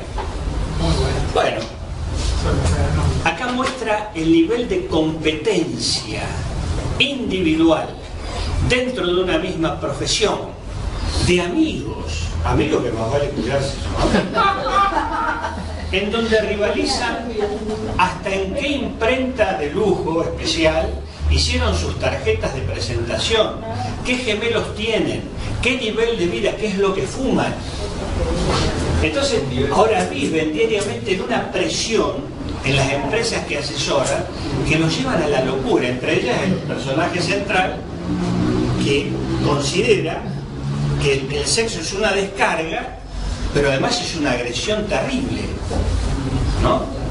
Bueno, sociedad americana. ¿Vos querías mencionar? Agrega una y anótatela para otra charla que des. La corporación de Costa Gabra. Ah, sí. Me olvidé esa de incorporar. Sí, la vi. La corporación de Costa Gabra. Y acá puse primera una que la vi hace poquito. Es una película nueva del año pasado. En castellano tiene dos traducciones. Una de las traducciones es Comanchería. Creo que esos fueron los gallegos que le pusieron ese nombre. Hay otra traducción que es Sin nada que perder, que puede ser una traducción un poco más plausible. Ganó muchos premios, es expresión del cine independiente norteamericano reciente, director David Mackenzie. Muestra esta misma sociedad en el corazón de Estados Unidos, en Texas, súper conservador, pueblos pequeños, miseria, sin ningún tipo de posibilidad futura para nada, desesperación. En una sociedad que prometía todas las posibilidades, una población sometida justamente al camino inverso, pero una sociedad que está armada hasta los dientes, consumidora todos de drogas y en medio de una concepción individualista de las relaciones sociales, personales, y con los bancos quedándose con todas las propiedades, en donde ya el tema racial queda superado porque ha aparecido ya hace rato la basura blanca, es decir, que también dentro de los mismos blancos empiezan a haber marginados, etcétera. Bueno, se recomienda esta película porque me impactó, porque realmente uno puede observar cómo en ese tipo de sociedad, la sociedad de las posibilidades, porque así se vendió siempre Estados Unidos, ¿qué ocurre cuando eso se frustra y todos están armados, la inmensa mayoría se droga, la juventud está totalmente sin ningún tipo de perspectiva? Bueno, esto es una olla a presión increíble, ¿no? Estados Unidos es una olla a presión increíble. Lalo, no la vi, pero el 21 de mayo estrenó El Mago de las Mentiras, Robert De Niro, Michelle Pfeiffer, que cuenta la vida de Madoff y la crisis del 2008. Se estrenó ahora. La crisis del 2008. Sí, estrenó ahora en HBO, creo que está en Netflix. Todavía no la vi, pero El Mago de las Mentiras. El Mago de las Mentiras. Robert De Niro y Michelle Pfeiffer. Otra película para recomendar. Yo creo que el cine, además de ser una manifestación artística extraordinaria, es un reflejo de la sociedad del momento, y en estos casos yo creo, y lo que mencionan los compañeros son importantísimas para incorporarlas, porque a veces ayudan más que muchos libros de estudio teórico, ¿no? Porque te reflejan en 1 hora y media, menos de 2 horas, una realidad interesantísima. Bueno, acá tenemos el empresario de la película, Michael Douglas, se llama Gordon Gekko. El dinero es una puta que se acuesta contigo, pero nunca duerme, dice en la parte de... Acá otra definición: nosotros hacemos las reglas, amigo. Las noticias, guerra, paz, hambre, revuelta y hasta el precio de un clic determinan todo, fíjense ustedes. Sacamos el conejo del sombrero mientras todos se preguntan cómo diablos lo hicimos.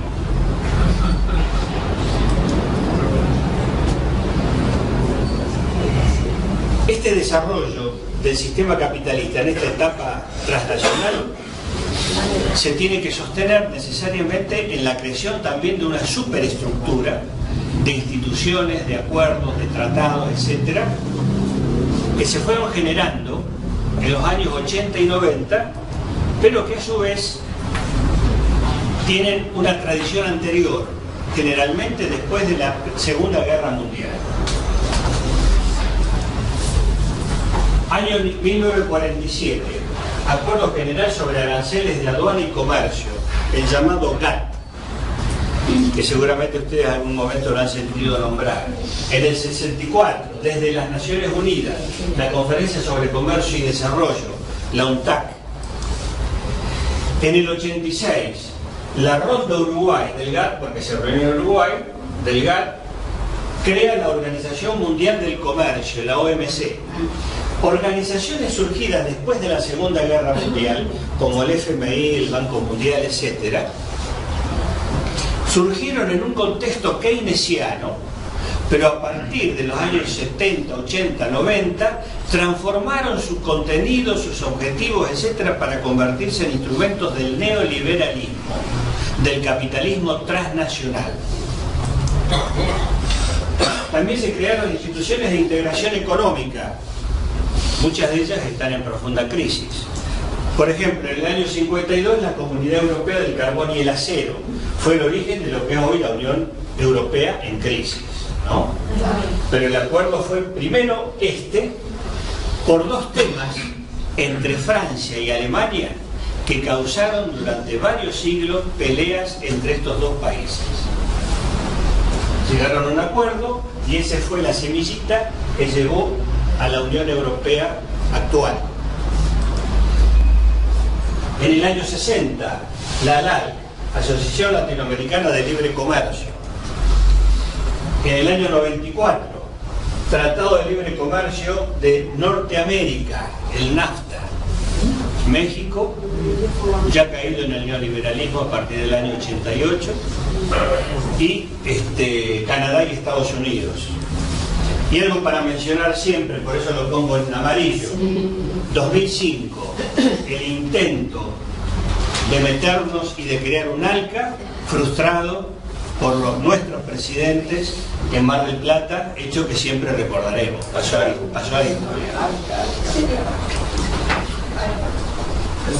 Mencionamos al consenso de Washington. ¿Qué es el consenso de Washington? Son recomendaciones, puestas entre comillas, ¿no? Recomendaciones para América Latina. Quienes las impulsan, el Banco Mundial y el Fondo Monetario Internacional. Fueron elaboradas en los años 80, pero en los 90 se manifestaron a escala mundial estas recomendaciones. Para obtener créditos, para poder pactar nuevamente los vencimientos de deuda de los países acogotados, alargando plazos o bajando algo la tasa de interés, había que aceptar una serie de condiciones en la política económica interna. Por ejemplo, disciplina fiscal y fin del déficit presupuestario. Todos dirían que bien, te recomiendan cosas buenas. ¿Para qué disciplina fiscal? Es decir, esto quiere decir que todos paguen impuestos en un país acogotado.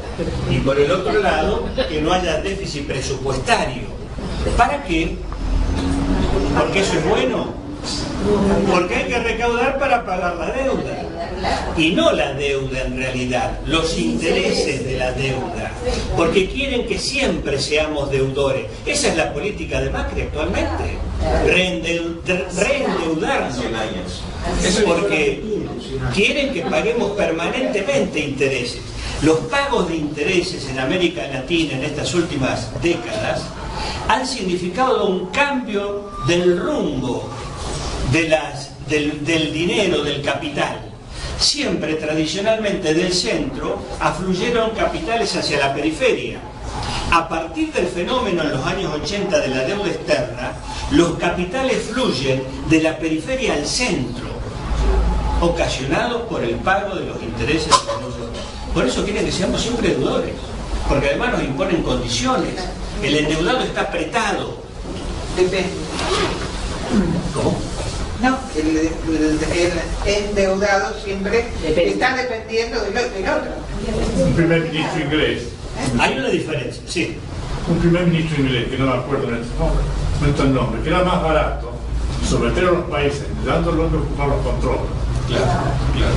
Sí. Sí. Una perfecta definición. La única diferencia sería tratar de zafar con una reunión de deudores, porque el endeudado también tiene una cuota de poder. Le dice de pronto no te pago y el problema, o sea, la pelota se la patea al campo enemigo. Está claro. Pero para eso, si lo hace solo, lo aplastan como un mosquito.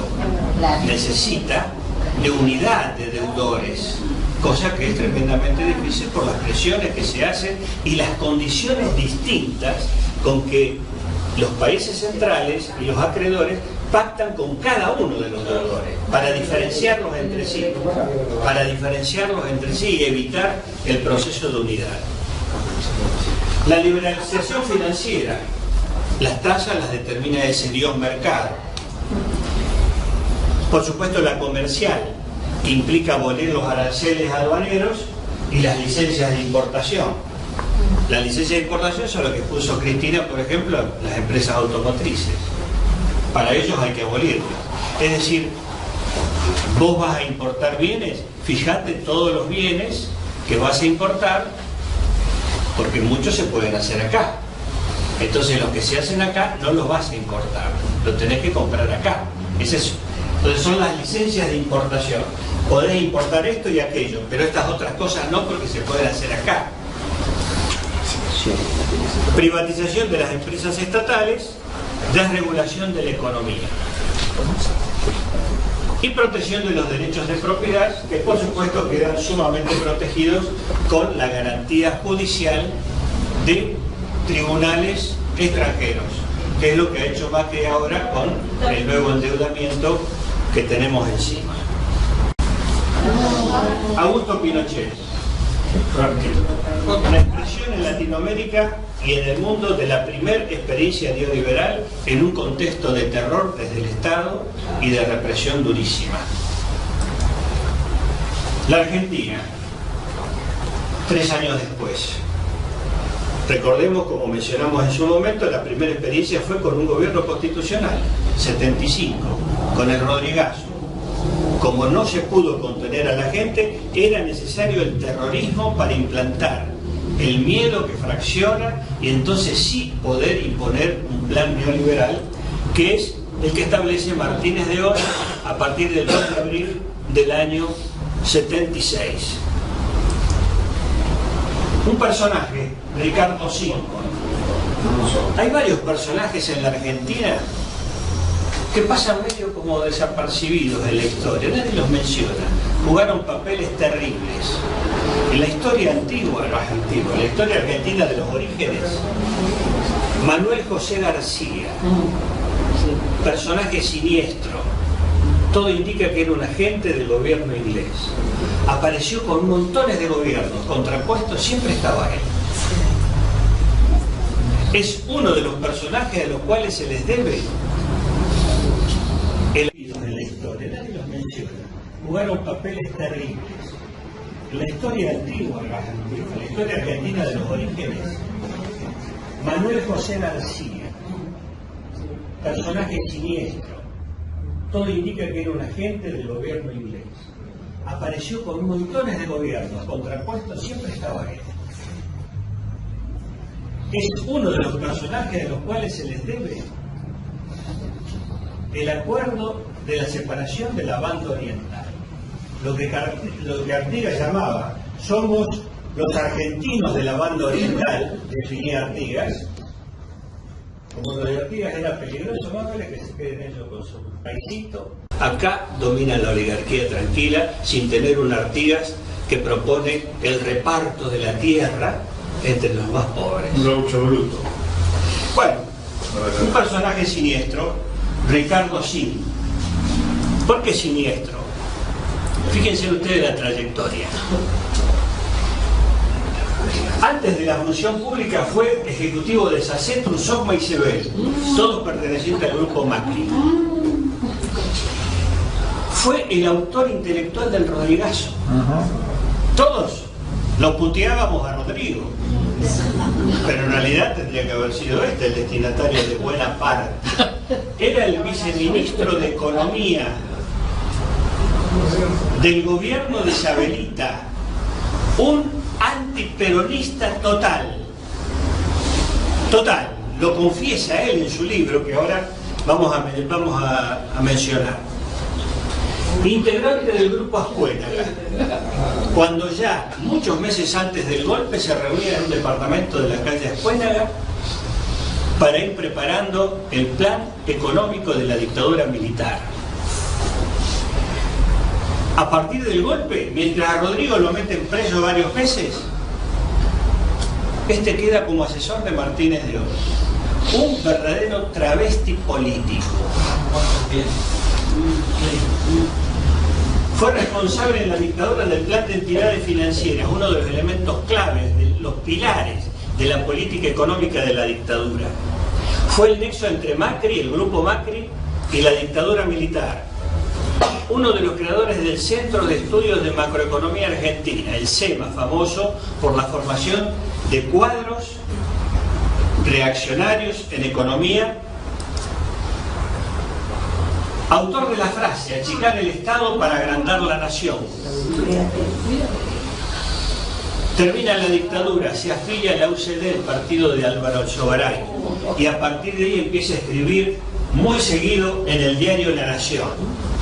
La coherencia total, ¿no?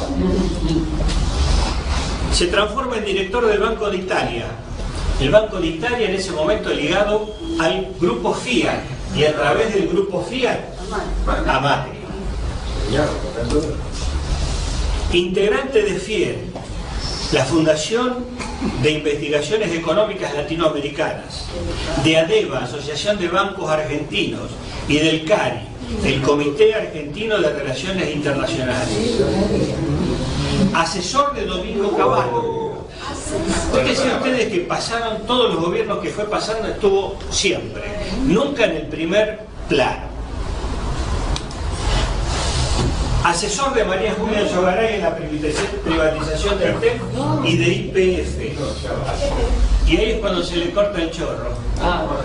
Se le corta el chorro, vamos a ver por qué. El libro más conocido de él, que descubrí,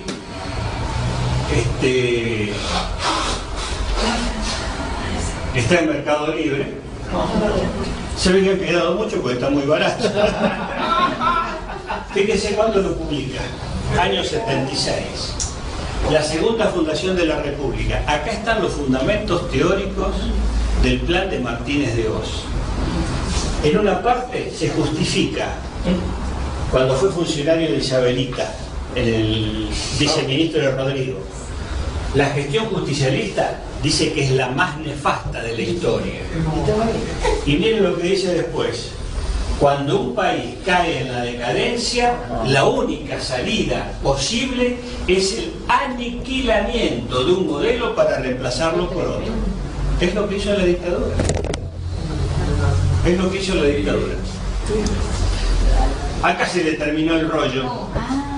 Año 95. Con Estensoro, él era asesor de la privatización de YPF, estaban viajando a un encuentro en Quito, en un avión particular, y misteriosamente el avión chocó. Bueno, no sería nada raro de que esto sea una cosa y se haya muerto de viejo muchos años después, ¿no? Pero el tema concreto es que oficialmente murió en el año 95 junto con Estensoro en medio de las políticas de privatización de YPF. Dios se apiadó. De nosotros. Otro personaje que aparece en distintos gobiernos y que marcan la continuidad del plan neoliberal. Dromi, otro personaje. Fíjense ustedes este furcio que tuvo. Nada de lo que deba ser estatal permanecerá en manos del Estado. Un fallido. Esta expansión del neoliberalismo no fue exclusivamente nuestra, sino seríamos orgullosos como argentinos de haber sido. Año 88, Carlos Salinas de Gortari.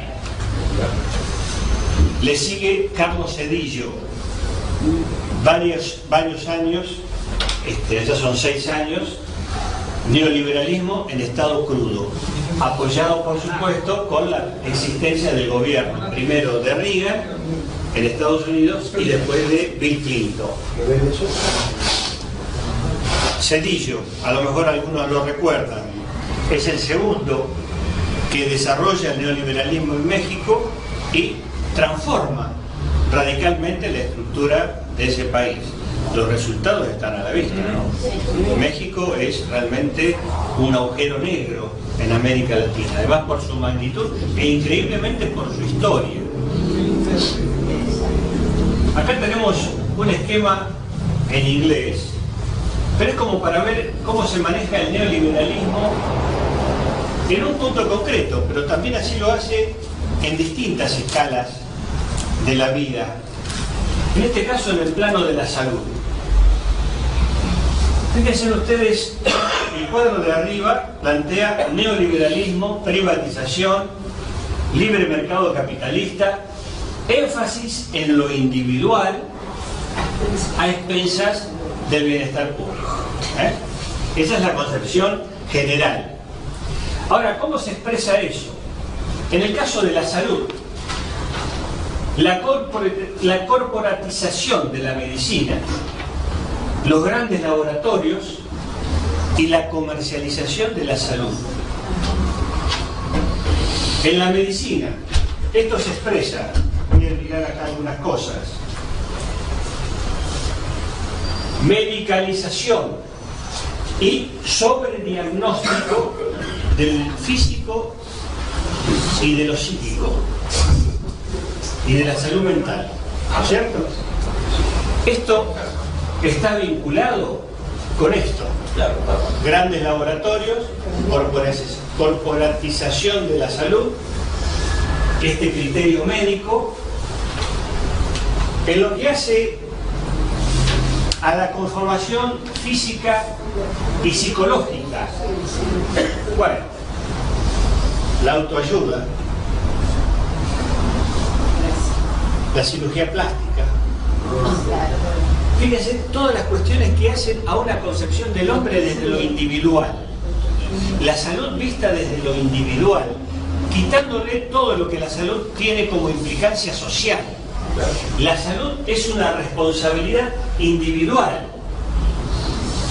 responsabilidad personal de la salud, quitando todo el aspecto social. Reduccionismo viene a ser algo así como la especialización por encima de la visión holística, totalizadora de la medicina. Es decir, nada de médico clínico, no, el especialista. El especialista que va y te cura por eso, no te ve el conjunto. Y por supuesto te va a recetar cosas vinculadas a lo que recibe de información de acá. En medio de una concepción filosófica de la salud, es una responsabilidad individual. ¿Se entiende? Bueno, acá tenemos estilo de vida saludable, responsabilidad individual en la salud, etcétera, etcétera.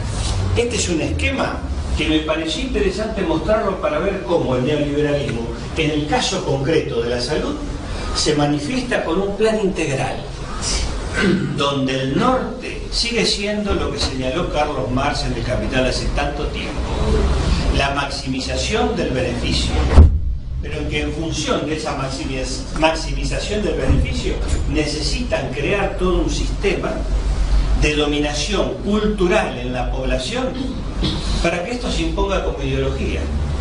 Esta es la ideología del neoliberalismo llevado al plano de la salud. Bueno, es una demostración de una de las consecuencias. Podemos verlo en el sistema de transporte, podemos verlo en la educación, podemos verlo en muchas esferas de la vida. Y ahí por eso te da la destrucción del CONICET y todo lo que sea investigación. Exacto. Para que no compitas con él. Exacto. Sí. Eso es la... Sí. Próxima. La próxima hora.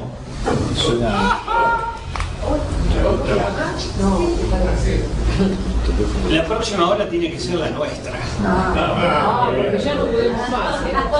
La próxima hora tiene que ser la nuestra. Nosotros tenemos que partir de un análisis crítico y del debate abierto.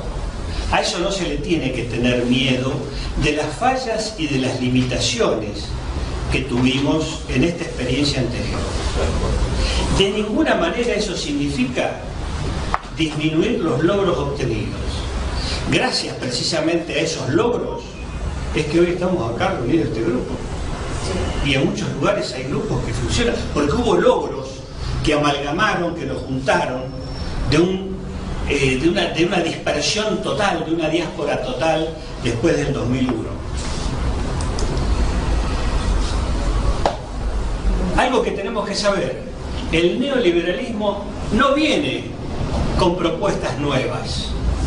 Es decir, ya sabemos lo que es. Viene con la receta de siempre. Y esas recetas fracasaron, y fracasaron estrepitosamente, y no hace 3 siglos atrás, hace muy poquito. Si se aplican los mismos métodos, ¿por qué los resultados tendrían que ser distintos? Las experiencias son recientes. La memoria se puede refrescar rápidamente en la experiencia social de la pelea y de las contradicciones. Por lo tanto, yo creo que esa próxima ola tiene que ser la nuestra. ¿El objetivo cuál es del neoliberalismo? Destruir todo lo que pueda de la experiencia que tuvimos. Y digo de acá y de todos los países que están retrocediendo o han retrocedido, ¿no? Destruir todo lo que sea posible. Ese es el objetivo que él tiene. ¿Para qué? Para imponer, en el caso argentino, la lógica existente en los años 90. Ese es el objetivo de ellos. Destruir para imponer esa realidad y esa sociedad. Álvaro García Linera, vicepresidente de Bolivia. Fíjense lo que dijo en 2016. Los procesos de transformación política y social nunca son lineales. Se producen por oleadas. Por eso quise titular esto así. Muy bueno.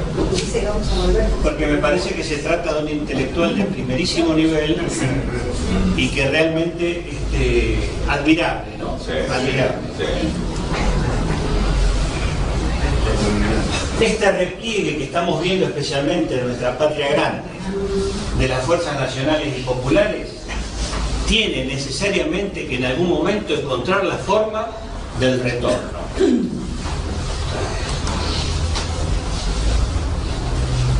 Para eso es importante qué capacidad tenemos de aprender de la experiencia. Este intento de curso que hemos hecho acá es un granito de arena en esa misma dirección. Aprender de la experiencia en función de aplicarla a las peleas que se vienen, a las peleas en las cuales estamos metidos. Y estamos metidos ¿por qué?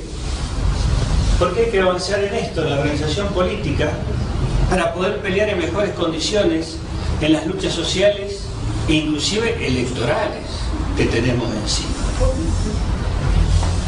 Hemos hecho un análisis desde el ángulo de la razón. También es un análisis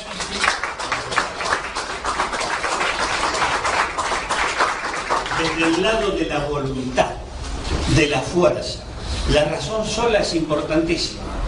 Lo que hacemos acá es importante, pero eso solo no basta. Hace falta también la voluntad de la pelea y las ganas de ganar, justamente en esas peleas que se vienen. Quiero terminar con esto, que me parece algo extraordinario. Es de Goethe, aparece en el Fausto de Goethe. Gris es la teoría, fíjense en los dibujitos de arriba. Verde, el árbol de la vida. Lo que hemos hecho acá en este taller se parece mucho a lo de arriba. Es una teorización, es interpretar una realidad, pero la realidad es mucho más rica. Puede dar lugar a muchas más ideas de las que acá debatimos e intercambiamos. Por eso, justamente, esta es una consigna que yo creo que la tenemos que tener siempre presente. La realidad es infinitamente más rica que cualquier teoría. Así adhiramos con fervor a aquellas teorías que consideramos que son la máxima expresión del pensamiento humano, pero siempre están limitadas frente a una realidad que es infinitamente más verde, más variada, más compleja. Por eso es importante el debate, el intercambio de opiniones de todas las cosas que estuvimos viendo a lo largo de este curso. Con esto terminamos el curso.